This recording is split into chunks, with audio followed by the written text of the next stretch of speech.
First పార్ట్లో ఆవిడ చేసింది, ఇప్పుడు మీరు చేశారు. వెరీ వెరీ గ్రేట్ఫుల్ అని, and such a wonderful person. నిజంగా ఎక్కడో బికాజ్ ఐ వాజ్ ఆబ్వియస్లీ కొంచెం nervous and all of that, and అలా సపోర్ట్ చేసి it really meant a lot. అందుకే నేను కింద విత్ ఓ అంటా వాజ్ బ్లెస్సింగ్స్ అని పెట్టాను. సార్ వెంకీ గారు, సార్ అంటే దీంట్లో యాక్చువల్గా మీ స్ట్రెంగ్త్ ఎక్కువ ఎంటర్టైన్మెంట్ అనేది అందరికీ తెలిసింది, ఎందుకంటే 2 సినిమాలు ప్రూవ్ చేసింది. బట్ దీంట్లో మోర్ స్టైలిష్గా కనిపిస్తున్నారు నితిన్ గారు, అండ్ యాక్షన్ మీద ఎక్కువ ఫోకస్ చేసినట్టుంది. ఆ రాబిన్ హుడ్ టైటిల్ దగ్గర నుంచి ఎవ్రీథింగ్ కూడా ఒక యాక్షన్ ఓరియంటెడ్ ప్యాక్డ్ ఫిల్మ్ కింద కనిపిస్తుంది. సో దీంట్ నుంచి యాక్షన్ ఎంతవరకు ఎక్స్పెక్ట్ చేయొచ్చు, ఎంటర్టైన్మెంట్ ఎంతవరకు ఎక్స్పెక్ట్ చేయొచ్చు అంటారు ఈ సినిమా నుంచి? డెఫినెట్గా యాక్షన్ సైడ్ అయితే యాక్షన్ అండ్ స్టైలిష్ వైజ్ కూడా కొంచెం ఒక స్టెప్ అప్ లానే ఉంటుందండి. నేను ఎప్పుడు ప్రతి సినిమాకి ఏమనుకుంటానంటే, నెక్స్ట్ సినిమాకి అట్లీస్ట్ ఒక స్టెప్ అన్న వెళ్ళాలి, నెక్స్ట్ స్టెప్ వేయాలి అన్నట్టు అనుకుంటాను అనమాట. సో ఈ సినిమాలో అయితే ఎంటర్టైన్మెంట్తో పాటు యాక్షన్ కూడా బాగుంటుందండి. అయితే ఈ సినిమాలో ఫస్ట్ ఇంతకుముందు చెప్పిన రష్మిక గారు మారారు. అయితే చాలా మధ్య మధ్యలో అంటే షూటింగ్ కూడా గ్యాప్ వచ్చినట్టు అనిపించింది. అంటే మరి రీజన్స్ అనేది తెలియదు. అంటే ఆ టైంలో స్టోరీ కూడా ఏమైనా మార్చుకున్నారా, అది ఫస్ట్ నుంచి స్టిక్ అయిన స్టోరీ ఇదే అనుకున్న స్టోరీ ఇదేనా నితిన్ గారితో మారిందా? అసలు ఫస్ట్ నుంచి ఇదే స్టోరీ అండి, ఇదే స్టోరీ. కానీ ఏంటంటే నాకేంటంటే రేపొద్దున్న షూట్ ఉన్నా సరే, ఈరోజు కూడా మొత్తం సీన్ లాక్ అయిపోయినా సరే మళ్ళీ ఒకసారి రాద్దామని ట్రై చేస్తా, సో దట్ ఒక డైలాగ్ అన్నా యాడ్ అవ్వచ్చు, లేదా ఏమన్నా కావాలితే ఇంకో 2 డైలాగులు అన్నా తీసేయవచ్చు అని. సో అది కంటిన్యూస్ ప్రాసెస్ అండి. Nitin sir this is Chandu, anchor from Filmy Looks. So first of all teaser చాలా బాగుంది. ఈ సినిమాకి ముందు మీరు రష్మిక గారితో ఒక ప్రమోషనల్ వీడియో చేశారు. ఆవిడ మాట్లాడుతూ నేను ఒక మాట మాట్లాడితే 2-3 కాంట్రవర్సీలు అవుతున్నాయి అంటే మీరు వెంటనే ఇది ఇంకా చాలా బెటర్, నేను ఒక హిట్ ఇస్తే 2-3 ఫ్లాప్స్ వస్తున్నాయి. మీలాంటి హీరో అలాంటి మీ మీద మీరే పనిచేసుకోవటం అనేది, మీరు ఎంత రియాలిటీలో ఉన్నారనేది జనాలకు అర్థమైంది. హిట్స్ ఓకే, బట్ ఫ్లాప్స్ వచ్చినప్పుడు ఎలా తీసుకుంటారు? సో దాంట్లో నుంచి ఏం నేర్చుకుంటారు?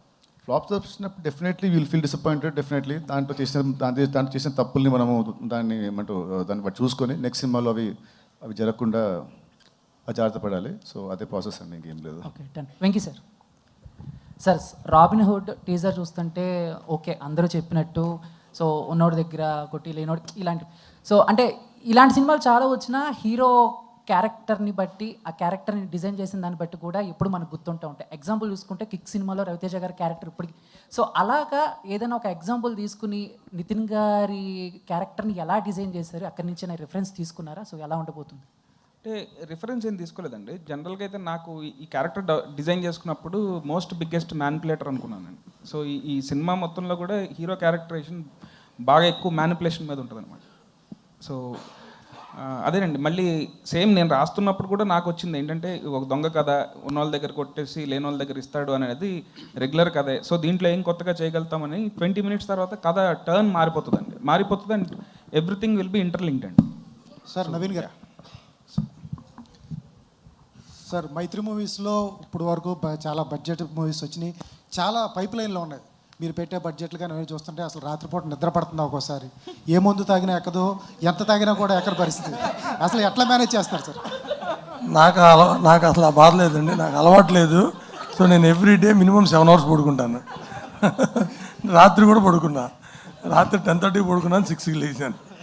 అసలు లేదు, ఆ టెన్షన్ లేదు. శ్రీలీల గారు, మైత్రి వాళ్ళు మీకు ఐటమ్ సాంగ్కి ఒక సినిమా రెమ్యునేషన్ అంత రెమ్యునేషన్ ఇచ్చారని బయట టాక్ ఉంది, నిజమేనా? మేము ఇంకా అసలు మాట్లాడుకున్నాం, ఇంకా ఆ టాపిక్లో ఆ టాపిక్కే రాలేదండి మాకు. అంటే ఇంకా రెమ్యునేషన్ తీసుకోలేదా? ఆ టాపిక్ రాలేదన్నాను. అంటే అది నేను అడిగింది స్ట్రైట్గా, ఒక సినిమాకి ఎంత రెమ్యునేషన్ తీసుకుంటారో అంత రెమ్యునేషన్ ఓన్లీ ఒక సాంగ్కి ఇచ్చారు. టాపిక్కే రాలేదు, అంటే ఇంకా రెమ్యునేషన్ ఇవ్వలేదు అలా మాట్లాడుకోలేదు కూడా. అదే టాపిక్ రాలేదు. నా డౌట్ ఏంటంటే, ఇప్పుడు నీ మైండ్లో ఇక్కడ ఉంటుంది, వాళ్ళ మైండ్లో ఇక్కడ ఉంటుంది, అప్పుడు ఏంటి? అది ఆ క్వశ్చన్ కూడా చెప్పండి. అదే కదా, ఆ క్వశ్చన్ కూడా ఆన్సర్ చెప్పండి. నితిన్ గారు అడిగారు, మీ మైండ్లో అక్కడ ఉంటుంది, వాళ్ళ మైండ్లో ఇక్కడ ఉంటుంది. శ్రీలీల గారు, యాక్చువల్గా అంటే ఈ సాంగ్కి పర్టికులర్గా కిసక్ సాంగ్కి ఒక బాలీవుడ్ స్టార్ శ్రద్ధా కపూర్ని అనుకున్నారు, బట్ అనుకొని ఏమైందో తెలియదు. బట్ మీ దగ్గరికి వచ్చినప్పుడు ఇది మీరు ఒక ఛాలెంజింగ్గా ఫీల్ అయ్యారా, లేదా ఒక బాధ్యతగా ఫీల్ అయ్యారా ఈ సాంగ్? బేసిక్గా అంటే నాకు ముందేమైందో తర్వాత ఏమైందో తెలియదండి. ఏ విషయంలో అయినా నా దగ్గరకు వచ్చిన తర్వాత అది నేను ఏదైనా ఇప్పుడు రాబిన్ హుడ్ సినిమా అయినా నేను ఒక బాధ్యతలా తీసుకున్నా, ఆ పాట అయినా నేను ఒక బాధ్యతలా తీసుకున్నానండి.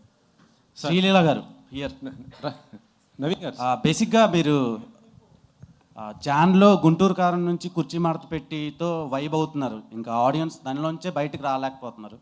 ఇప్పుడు అసలే చలికి చచ్చిపోతుంటే ఇప్పుడు కిసిక్ అని ఒకటి వదిలేరు. So and last end with అంటే 2025 end with Robin Hood. So ఈ సంవత్సరం ఎలా అనిపించింది మీకు? అంత ఓపెనింగ్ అంత పెద్ద స్టార్తో చేసి అండ్ ఇప్పుడు రాబిన్ హుడ్ కూడా బిగ్ ఫిలిం. సో ఎలా ఉంది? మధ్యలో ఇన్ని సినిమాలు లాస్ట్ ఇయర్ ఏంటంటే మంత్కి ఒక సినిమా వస్తుండే, ఇప్పుడు తగ్గించారు, దానికి రీజన్ ఏంటి?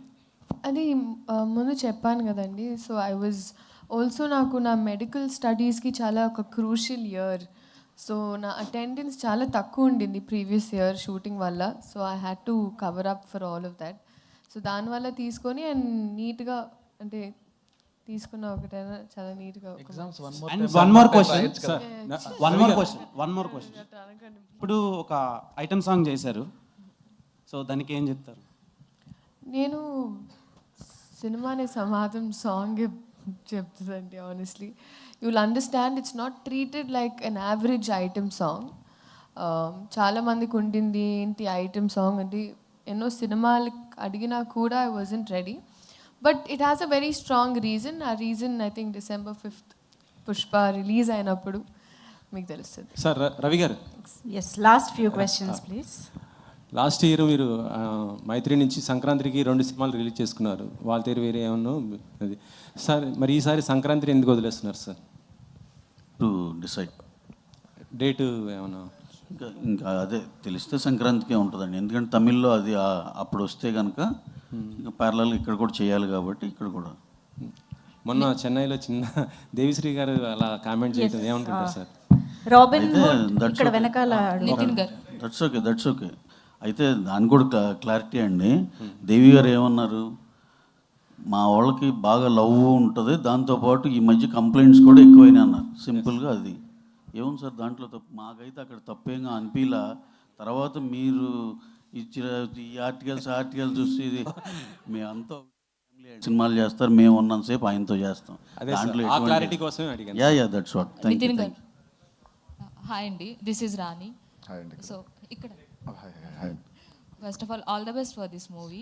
సో ఇందులో కూడా చాలా డిఫరెంట్ క్యారెక్టర్స్ ప్లే చేశారు మీరు. శాంటా క్లాస్ ఒకటి అండ్ పంజాబీ క్యారెక్టర్ ఒకటి అండ్ అలాగే రాజేంద్ర ప్రసాద్ గారితో మీ కాంబో చాలా బాగుంది.